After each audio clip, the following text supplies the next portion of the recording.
तो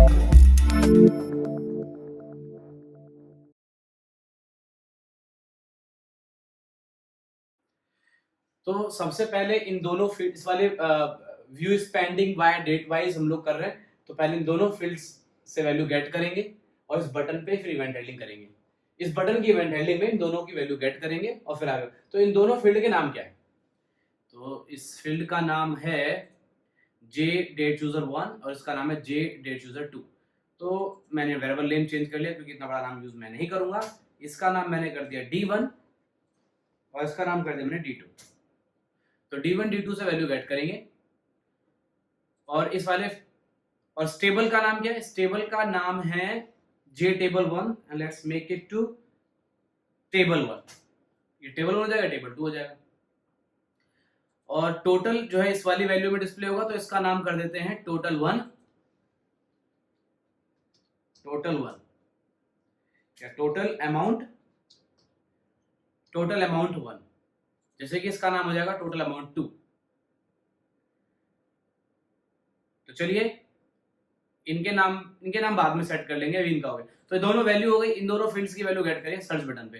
तो search button की इवेंट हैंडलिंग में गए और यहाँ पर सबसे पहले हम लोग लिखेंगे दोनों टेक्स्ट फील्ड से दोनों डेट यूजर वैल्यू से वैल्यू गेट करेंगे और उसे एसक्यूएल डेट में कन्वर्ट करना होगा। क्यों? क्योंकि डेटाबेस में एसक्यूएल डेट ज्यादा याद होगा क्योंकि क्वेरी फायर होगी यहाँ पे सेलेक्ट क्वेरी। तो चलिए मैं यहाँ पर थोड़ा कोड बचाऊंगा। मैं यहाँ पर सीधे सीधे java.sql.date का dt1 is equal to new java.sql.date और यहीं पे सीधे सीधे d1 नाम की डेट की वैल्यू गेट करूंगा। पहले डेट गेट करो और फिर उससे अच्छा है कि सीधे सीधे कर लो। तो गेट डेट नाम का मेथड है जो मैंने कॉल कर दिया। तो ये डेट वाले फील्ड से वैल्यू गेट करेगा। डेट आ गई, बट हमें इसमें टाइम देना होता है। हम लोग डेट गेट करके उसमें टाइम पास करते हैं तब जाके वो एसक्यूएल डेट मिलती है। तो इसके ऊपर एक मेथड और यहीं पे कॉल कर लो, दैट इज गेट टाइम। तो थोड़ा कोड को कम करने के लिए ऐसा करा, बाकी आप इसे 2 लाइन में भी लिख सकते थे। फोन छोटा नहीं कर रहा हूं, चलिए तो इसको मैं लाइन ब्रेक कर देता हूं इसकी। ये तो यहां से एसक्यूएल डेट का ऑब्जेक्ट बनेगा जिसमें डेट वाले फील्ड की वैल्यू गेट होकर टाइम में कन्वर्ट होकर आपको मिलेगी। आपको एसक्यूएल डेट मिल गया। एसक्यूएल डेट मिलने के बाद अब हम यहां पर दोनों वैल्यू आ गई। अब हम यहां पे क्वेरी फायर करेंगे जिसके लिए हम यहां यूज करेंगे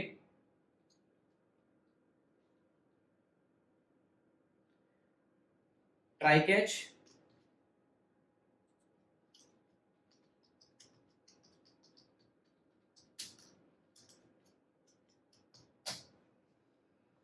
और यहां पर आ जाएगा J option pane show message dialog और एक्सेप्शन। चलिए दोनों डेट गेट हो गई। दोनों डेट गेट होने के बाद अगला जॉब ये है कि हम उन्हें डेटाबेस में एक क्वेरी पे पास करें, डेटाबेस से मैच कराएं। तो db.dbconnect.st इसके ऊपर क्वेरी होगी, रीड क्वेरी है तो एग्जीक्यूट क्वेरी मेथड चलेगा। एग्जीक्यूट क्वेरी मेथड में यहां पे पास कर दिया select star from table name. Table name है spendings where S date is equal to. अब आप एक डेट रेंज दे रहे हैं तो उसमें लगेगा कि date must be greater than और equal to this and S date is less than equal to this. ये दोनों डेट यहां पे आ जाएंगी। कोड एक साथ आप देख पाए तो लेट्स ब्रेक इनटू पार्ट्स। यहां पे आ जाएगी पहली डेट जो कि हमारे पास dt वेरिएबल में है, dt1 में, इसको ब्रेक कर दिया। और यहां जाएगी सेकंड डेट जो कि मैंने dt2 में रखा हुआ जी। तो ये मेथड चलेगा डेटाबेस से इन दोनों डेट के बीच में जितने भी स्पेंडिंग होगी वो सब इस रिजल्ट सेट में हमारे पास अवेलेबल होंगी। पैकेज इंपोर्ट लगाना है बस, क्योंकि प्रोग्राम अलग है तो इसका इंपोर्ट अलग से लगाओ, java.sql.string।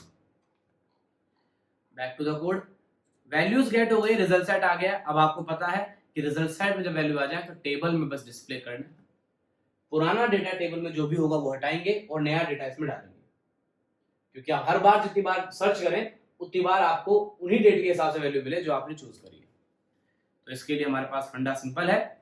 तो सबसे पहले मॉडल गेट करते हैं, यू नो बेटर। तो मॉडल गेट करेंगे, मॉडल गेट करके फिर टेबल को खाली करेंगे और मॉडल गेट कर लेते हैं। चलिए सीक्वेंसली कोड कर रहा हूँ, java.swing javax.swing.table और यहाँ पे आ जाएगा हमारा default table model, here it is dtm is equal to, तो यहाँ पे इसको डाउनकास्ट करके और अपनी टेबल का नाम है table1.getModel जी। तो कोड को ब्रेक कर देता हूँ जिससे कि आप एक बार में सारा कोड देख पाए। ये जी डेट गेट हो गई, रिजल्ट सेट हमने पहले गेट कर लिया था, टेबल मॉडल गेट करके टेबल को एम्प्टी कर रहे हैं। आप ये काम एकदम स्टार्टिंग में भी कर सकते थे बटन के, बाद में डेट वगैरह गेट कर लेते, पहले टेबल को एम्प्टी कर लो, ये भी कर सकते हैं, ताकि यहाँ भी कर लो, कोई प्रॉब्लम नहीं है। अब आता है टेबल को एम्प्टी करने के लिए हमें चाहिए row count, dtm.get row count नाम का वेरिएबल, उसके बाद यहाँ पे लगेगी while loop, row count minus minus not equal to 0 और यहाँ पे हो जाएगा dtm.remove रो। 0 रो को बार बार रिमूव करेंगे तो सारी रोज रिमूव हो जाएंगी जो उस टेबल में उस टाइम होंगी। अब आता है लेटेस्ट नया डेटा जो आएगा, वो आएगा व्हाइल लूप से, rs.next मेथड से। rs.next मेथड जितनी भी एंट्री आएंगी उनको एक एक करके आपको देता रहेगा। तो बेटर ये है कि मैं इस कोड को यहाँ से हटा के यहाँ पे लिख दूँ, वो ज़्यादा अच्छा रहेगा, सीक्वेंस बना रहेगा। तो पहले टेबल एम्प्टी कर दी, फिर फील्ड गेट करे दोनों डेट और यहाँ पे वैल्यू लगा दी रिजल्ट सेट के ऊपर, रिजल्ट सेट के ऊपर वैल्यू लगाई। अब यहाँ पे क्या करेंगे, अब 3 वैल्यू जो है टेबल में डिस्प्ले होनी है, 3 वैल्यू होनी है बस, डेट, कैटेगरी और अमाउंट। तो डेट, कैटेगरी, अमाउंट ही गेट करेंगे, इस बार आईडी गेट नहीं करेंगे। तो यहाँ पर बनाएंगे object array, object o is equal to rs.getDate जिसका नाम है डेटाबेस में sDate। फिर अगला फील्ड होगा कैटेगरी, देखा होगा अपने टेबल भी दिखाई थी, वहां से समझ में आ गया होगा। गेट स्ट्रिंग, यहाँ पे हो जाएगी हमारी कैटेगरी और एक वैल्यू रहेगी rs.getInt जो कि अमाउंट है। तो ये हमारा हो गया ऑब्जेक्ट एरे क्रिएट। इसको इधर लिख लेते हैं। तो चलिए व्हाइल लूप से डेटा हमारे पास डेटाबेस से आ गया है एक रो का, और उसी रो को तुरंत DTM पे कर देंगे ऐड रो और ऑब्जेक्ट एरे। कोड चला कर देंगे, जो डेट आप चूज करेंगे उसके बीच का जो भी एंट्री होगी वो आपको टेबल में दिखेंगे। Here it is।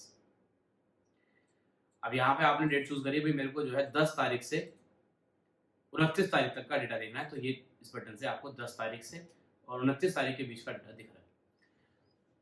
आप यहाँ पर ऑर्डर बाय लगा सकते हैं, ऑर्डर बाय डेट, मतलब ऑर्डर बाय डेट से क्या होगा कि वो डेट वाइज दिखेगा सीक्वेंसली, कि भाई पहले आपकी जो है कम डेट, फिर जैसा आप चाहते हैं असेंडिंग डिसेंडिंग, जो आपको मर्जी है वो आप कर सकते हैं, वो आपकी मन है।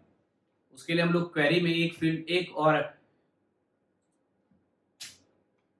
क्लोज लगा देंगे और वो होगा हमारा ऑर्डर बाय क्लोज।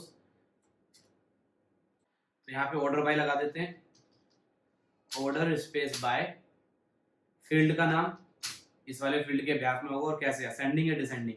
तो ASC लिखेंगे तो असेंडिंग और DSC लिखेंगे तो डिसेंडिंग हो जाता है। तो मैंने यहाँ पर असेंडिंग, मेरे को इंक्रीजिंग ऑर्डर में चाहिए तो मैंने लिखा। अब यहाँ पर क्या है कि जैसे पहले आ रहा था सब रैंडम आ रहा था, इस बार आपके 10 और 29 के बीच में ऐसे सीक्वेंस ले आ रहा है। 10 के बाद 10 में आपका आ गया 16, 17, तो इस बीच में यही स्पेंडिंग हुई होंगी, इसलिए यहाँ लिख रही है। यहाँ पर अमाउंट आ रहा चाहिए, टोटल क्या, टोटल अमाउंट क्या आ रहा वो हम लोग यहाँ डिस्प्ले कर देते हैं। बाकी सब सही चल रहा है, इट्स गुड। तो एक ये जो फील्ड है इसका नाम है टोटल अमाउंट 1। तो इसका हम लोग पहले भी लॉजिक लिख चुके हैं। क्या करना होता है, एक वेरिएबल लेना होता है व्हाइल लूप से पहले। तो मैंने यहाँ पर एक टोटल नाम का एक वेरिएबल लिया जिसमें डिफॉल्ट वैल्यू 0 डाल दिया, और फिर यहाँ पर जो अमाउंट वैल्यू है उसको मैंने यहाँ से कट किया और एक int variable t is equal to total amount get कर लिया। यहाँ पे तो t पास कर दिया और यहाँ पे जस्ट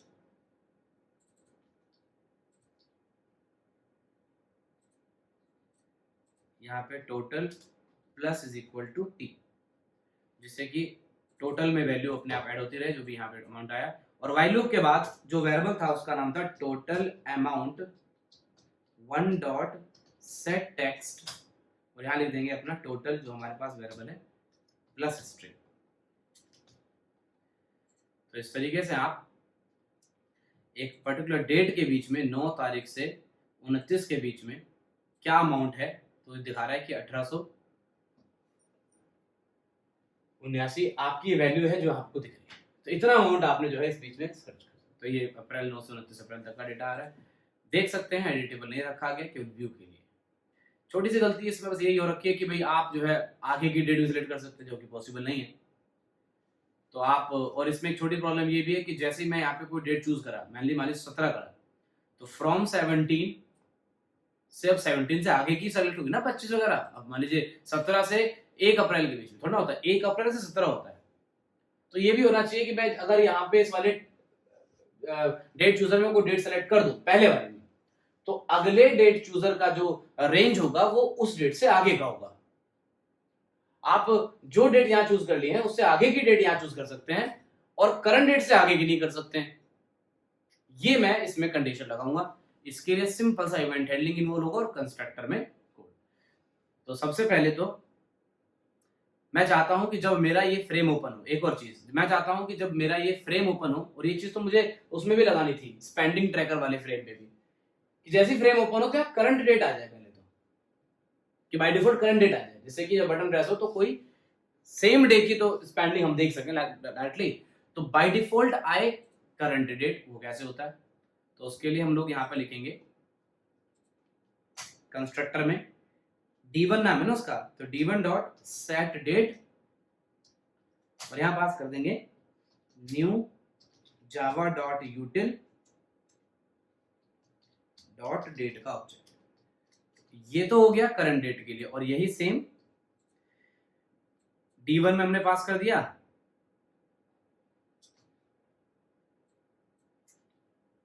ये d2 में पास कर दिया,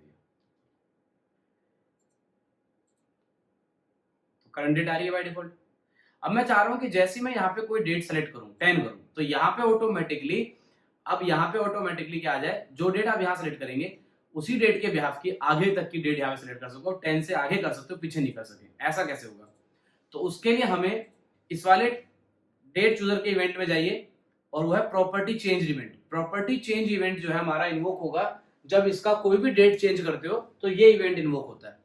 तो इस इवेंट में जाएं और यहां पर एक कोड लिखें कि भाई जैसे ही d1 का कोई डेट चेंज हुआ, तो तुरंत d1 के डेट चेंज होने से d2 का जो डेट सिलेक्शन रेंज होगा वो हो जाएगा जो d1 की डेट है स्टार्टिंग में, d1 की डेट हो गई स्टार्टिंग वैल्यू, तो यहां से और करंट डेट तक। तो करंट डेट हम लोग क्या, new Java dot util dot date, तो करंट डेट और d1 की डेट d2 की रेंज हो जाएगी।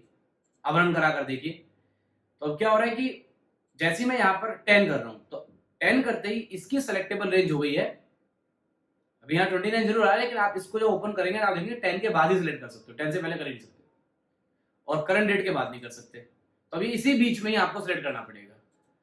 बट मैं चाह रहा था कि जब वो मैं पहले वाले डेट का जो वैल्यू है मैं 10 करूं, तो यहां भी 10 हो, तो d2 वाले फील्ड की डेट जो है वही हो जाए जो उस टाइम पे d1 वाले फील्ड की है। तो d2 डॉट सेट डेट में क्या कर देंगे, d1 डॉट डेट। तो सेट डेट में d1 डॉट गेट डेट करेंगे तो d2 की डेट d1 वाले डेट की हो जाएगी। जैसे ही आप डेट सेलेक्ट करेंगे पहले वाले फील्ड की 10 करा, तो यहां भी 10 आ गया, और फिर 10 के बाद जो सेट करना कर लो। तो बाय डिफॉल्ट तो करंट डेट आ रही है। बाय डिफॉल्ट करंट डेट क्यों आ रही है? क्योंकि कंस्ट्रक्टर में मैथड कॉल हुआ है। तो बाय डिफॉल्ट करंट डेट आ रही है और उसके बाद जो डेट आप सेलेक्ट करेंगे उसी के बाद की आगे की डेट आप सेलेक्ट कर सकते हो और करंट डेट से आगे नहीं कर सकते। तो इस तरीके से सर्चिंग जो है आपकी और बेहतर होगी। बाकी तो सर्च तो हो रहा है 17 तारीख के बीच में। 17 को केवल एक ही चीज खरीदी गई थी, वो ये 17 से 25 के बीच में ये भी एक ही आइटम खरीदा गया था। 29 तक देखें तो ये 3 आइटम हो गए थे। तो आपका जो स्पेंडिंग है वो प्रॉपर तरीके से व्यू हो रहा है जैसा आप चाह रहे हैं उसके हिसाब से। अब क्योंकि मैं इस फ्रेम में ये चीज ऐड कर दिया हूं तो यहां भी ऐसे होना चाहिए करंट डेट बाय डिफॉल्ट आ जाए। तो इन दोनों फील्ड में भी करंट डेट बाय डिफॉल्ट आए और यहाँ पर तो भी इसमें भी कैटेगरी भी आएंगी डेटाबेस से। जैसे कैटेगरी स्टार्टिंग में इस वाले फ्रेम में अगर याद है तो हम लोग इसमें क्या होता था कि जैसे हमारा ये फ्रेम ओपन होता था यहाँ पे बाय डिफॉल्ट सारी कैटेगरी आ जाती थी। तो वो कैटेगरी मेरे को वहां भी चाहिए, ये सारी चीज वहां भी चाहिए। तो जो यहाँ कोड लगा था वहां भी लगेगा। और दूसरा एक और चीज मेरे को याद आ गया, एड एक्सपेंस में यहाँ पर करंट डेट बाय डिफॉल्ट आए तो ये ईज हो जाएगा। जैसे आज मान लीजिए आज का एक्सपेंस डाल रहे हैं आप तो यहाँ करंट डेट सेलेक्ट करनी पड़ती है। तो बाय डिफॉल्ट करंट डेट तो आनी चाहिए ना। तो एक तो यहाँ पे ये चीज मैं कर देता हूं। तो उसके सिंपल है, कंस्ट्रक्टर में जाओ, किसके स्पेंडिंग ट्रैकर में कर रहा हूं सर, वो थोड़ा बीच में इधर उधर कोड हो जा रहा है बट कोई बात नहीं। आप अगर साथ में बना रहे हैं तो आप बात समझ रहे हैं, सब यहीं पे समझ के बन रहा है तो ऐसा होता ही अक्सर। तो डी डॉट सेट डेट में हम पास कर देंगे new Java dot util dot date. तो इससे क्या होगा कि बाय डिफॉल्ट डेट जो है करंट डेट आपकी आएगी। स्पेंडिंग ट्रैकर पे आ गए हम लोग थोड़ी देर के लिए, ये गुड है। ताकि अब आता ये जो कैटेगरी डिस्प्ले हो रही थी यहाँ पे, इसमें क्या कोड लगा था? इसमें ये जो डिस्प्ले कैटेगरी वाला आप कोड देख रहे हैं, ये कोड लगा था कैटेगरीज को बाय डिफॉल्ट डिस्प्ले करने के लिए।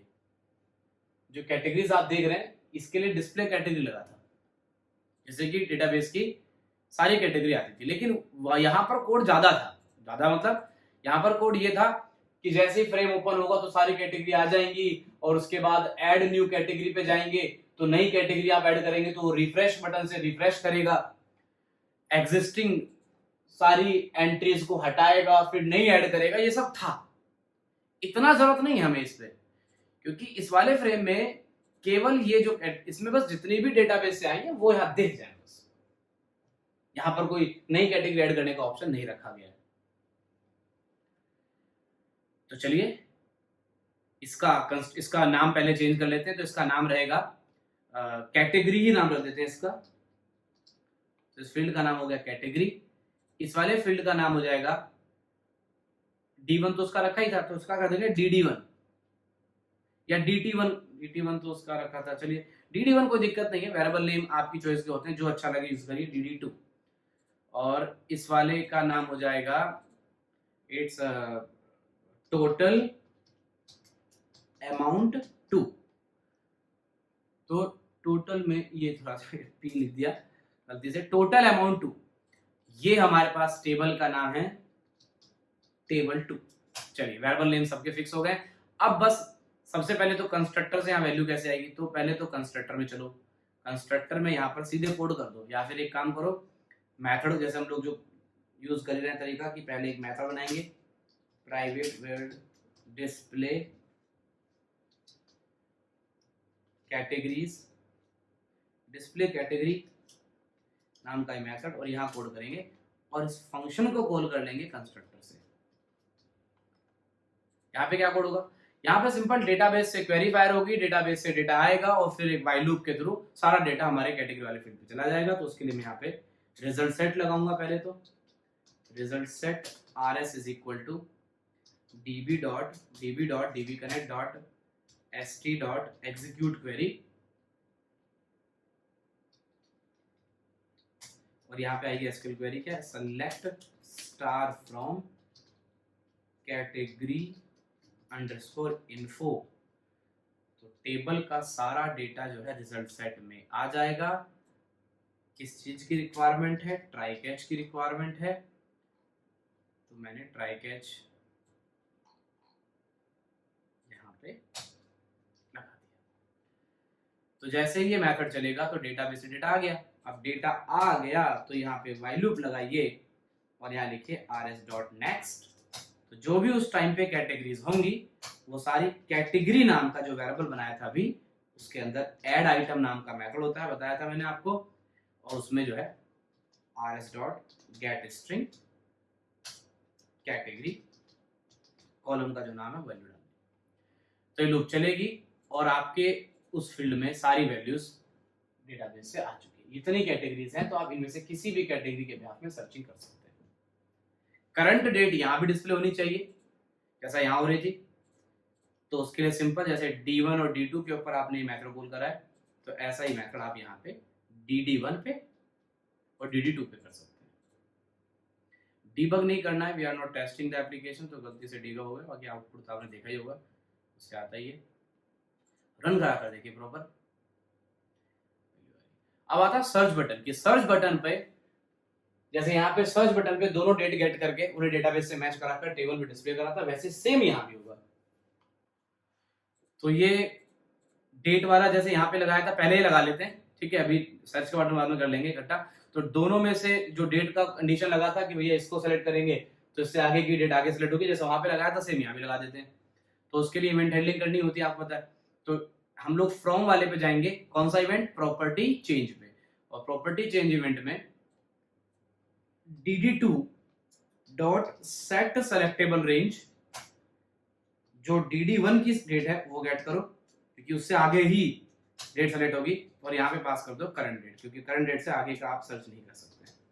तो new Java dot util dot date, ये हो गया हमारा, वो रेंज होगी उसकी। और बाय डिफॉल्ट जो डेट आपने पहले फील्ड की सेट कर दी है वही वहां पे रिफ्लेक्ट करे, तो सेट डेट कॉल कर दिया, गेट डेट, सॉरी गलती से हो गया गेट डेट। तो जो डेट dd1 की है वो हमारी dd2 की सेट हो जाएगी। ये भी थोड़ी देर पहले d1 d2 पे भी करा था। रन करा कर देखिए, करंट डेट आ रही है बाय डिफॉल्ट। अगर आप यहाँ पे 2 करेंगे तो ये अब आप 2 यहाँ पे बाय डिफॉल्ट आ गया अपने आप, यहाँ 2 के बाद आप कोई भी डेट सेलेक्ट कर सकते हैं। सर्च का कोड रह गया डिट्टो वही जो अभी थोड़ी देर पहले इस वाले बटन पे जो कोड था, ये सारा कोड लगेगा, इतना कोड है। अगर मैं आपके लिए आसान करूं तो मैं इस सारे कोड को सेम टू सेम कोड है सर, वेरिएबल नेम का फर्क है बस, ये मैंने पेस्ट कर दिया। कोड रीयूजेबिलिटी करनी चाहिए, कोड को रीयूज करिए। टेबल का नाम ये है, वैल्यू जो है dd और dd से आ रही है, बाकी सेम क्वेरी है, बस क्वेरी में एक फील्ड और ऐड हो जाएगा जो है ये कॉम्बो बॉक्स का, ये कॉम्बो बॉक्स वाला फील्ड ऐड हो जाएगा, और जो डेटा है वो सब टोटल अमाउंट 1 पे नहीं, टोटल अमाउंट 2 पे जाएगा। अगर इसको अभी रन करा दोगे ना तो अभी भी आपका आंसर आएगा, लेकिन अभी आपको कैटेगरी वाइज डेटा नहीं मिलेगा। जैसे आपने कहा भाई मेरे को 2 तारीख से 29 से विजिट चाहिए, तो उसका डेटा मिल रहा है, लेकिन इसमें जैसे कॉफी बोला तो कॉफी नहीं आ रहे, सारे आ रहे हैं, तो केवल कॉफी वाला ही है। तो ये सर ये कैसा आ गया, क्योंकि पुराना वाला कोड ही तो पेश कर दिया, सिंपल वही तो है, वेरिएबल नेम चेंज करके नई वैल्यू dd1 और dd2 के हिसाब से वैल्यू आ गई। बस इस काम को करने के लिए आपको जैसे डेट गेट करी है, तो डेट गेट करने के साथ साथ आपको जो है कैटेगरी भी गेट करनी है। तो मैंने कैटेगरी जो है उस वाले फील्ड का नाम कैटेगरी है, तो c is equal to category dot get selected item, तो जो भी आइटम वहां सेलेक्ट करोगे उसे स्ट्रिंग में कास्ट करके स्टोर कर लिया, और अपनी क्वेरी में यहाँ पे वेयर क्लोज में एक और हमारा जो एट्रीब्यूट ऐड होगा वो है and category is equal to single quote, और सिंगल कोट में आ जाएगा डबल प्लस लगा के सी। ये एक चीज जो है ऐड हो गई है, आप इसको ऐसे अलग लाइन में भी लिख सकते हैं फॉर बेटर रीडेबिलिटी, मैंने इसको सेपरेट कर दिया। तो अब क्या होगा कि डेटाबेस से डेटा आएगा इन डेट के बिहाफ में, और जिसकी कैटेगरी ये है वही बस। तो केवल कॉफी वाली वैल्यूज आपको दिख रही है इस बार। रन करा के देखिए, तो आपने कहा भाई मेरे को 2 तारीख से 29 तारीख के बीच में बताइए कितना मैंने कॉफी खरीदा, तो उसने बताया कि 2 बार आपने कॉफी खरीदा है, इतने अमाउंट को कॉफी आया है। तो केवल कॉफी वाली एंट्रीज आप देख पा रहे हैं। तो इस तरीके से आप अपनी कैटेगरी चूज करिए। आपने कहा एग, तो अब केवल उस बीच में एग इतने, एक भी एग नहीं खरीदा। कुकिंग ऑयल इस बीच में जी इतना खरीदा था। आपने कहा शुगर कितना खरीदा, ये खरीदा। तो ये आपका ऐप है जो आपके सारी स्पेंडिंग का जो है रिकॉर्ड दिखा रहा है। अगर आपको केवल डेट वाइज जानना है कि भैया इस डेट के बीच में क्या खरीदा है, तो आप सीधे ऐसे कर सकते हो, डेट बताइए और डेट के ऊपर हमने यहाँ पे वैलिडेशन भी लगाया है। देखिए बढ़िया सॉफ्टवेयर आपका बन गया है।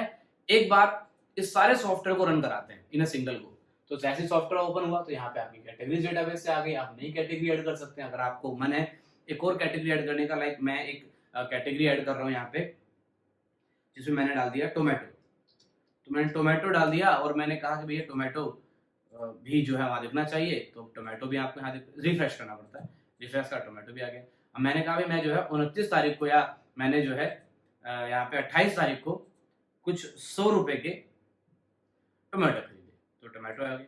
यहाँ पे देख पा रहे हैं कि एक टोमेटो को सिलेक्ट करना पड़ता है ना, तो टोमेटो खरीदे। अब एक एंट्री गलती से हो गई वाली, तो इसको रिमूव करते, रिमूव भी वर्क कर रहा है, yes I want to remove, okay remove. Current total amount आपका ये दिख रहा है, इतना आ रहा है, नीचे आप टोटल अमाउंट देख पा रहे हैं। अगर आपको यहाँ से जाना है, मेरे को सारी स्पेंडिंग देखनी, तो आप स्पेंडिंग देख सकते हैं, भैया मेरे को 11 तारीख से 29 तारीख के बीच में क्या क्या स्पेंड करा, इतना स्पेंड करा आपने। टोमेटो इसमें भी दिख रहा है, वाली वैल्यू आपकी आ रही है। केवल टोमेटो मैंने आज तक कितने खरीदे हैं, आज तक मतलब 1 तारीख से 29 तारीख के बीच में मैंने इस महीने कितने टोमेटो खरीदे हैं वो दिख रहा है सर, एक ही बार खरीदे। तो बेहतर है आप ऐड और व्यू कैटेगरी यहाँ से कॉल कर सकते हैं, और अबाउट ऐप में अपने बारे में जान सकते हैं कि सॉफ्टवेयर बनाया किसने।